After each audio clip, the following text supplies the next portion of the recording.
পশ্চিমবঙ্গ, আসাম ও পুদুচেরি বিধানসভা নির্বাচন এবং ধর্মনগর উপনির্বাচনে বিজেপির জয়ের আনন্দে উচ্ছ্বাসে ভেসে উঠল 40 সাবরুম মণ্ডল বিজেপি। এই জয়ের আনন্দকে কেন্দ্র করে সীমান্ত এলাকা মাধবনগরে এক বর্ণাঢ্য বিজয় মিছিলের আয়োজন করা হয়। এই মিছিলটি মাধবনগর বাজার থেকে শুরু হয়। এরপর তা এলাকার বিভিন্ন গুরুত্বপূর্ণ পথ পরিক্রমা করে। মিছিল জুড়ে দলীয় পতাকা, স্লোগান ও উচ্ছ্বাসে মুখর হয়ে ওঠে পুরো এলাকা। এদিনের কর্মসূচিতে দলীয় কর্মী সমর্থকদের উপস্থিতি ছিল চোখে পড়ার মতো। বিজয় মিছিলে অংশ নেন প্রাক্তন বিধায়ক শঙ্কর রায় সহ মণ্ডল ও এলাকার বিভিন্ন স্তরের নেতৃত্বরা। সবাই মিলে জয়ের এই আনন্দ ভাগ করে নেন। কর্মী সমর্থকদের মধ্যে এই দিন ছিল ব্যাপক উৎসাহ ও উদ্দীপনা। পুরো এলাকা জুড়ে বিজয় উৎসবের আবহ তৈরি হয়। ব্যুরো রিপোর্ট, নিউজ তৎকাল 24। আমাদের ভারতীয় জনতা পার্টি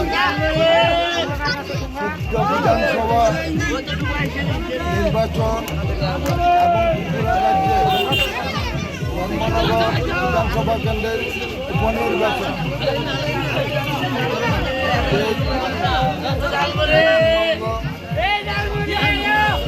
পুদুচেরি, আসাম এবং ত্রিপুরা ধর্মনগরের যে উপনির্বাচন এনে ভারতীয় জনতা পার্টি বিপুল জয় তারই পরিপ্রেক্ষিতে আসছে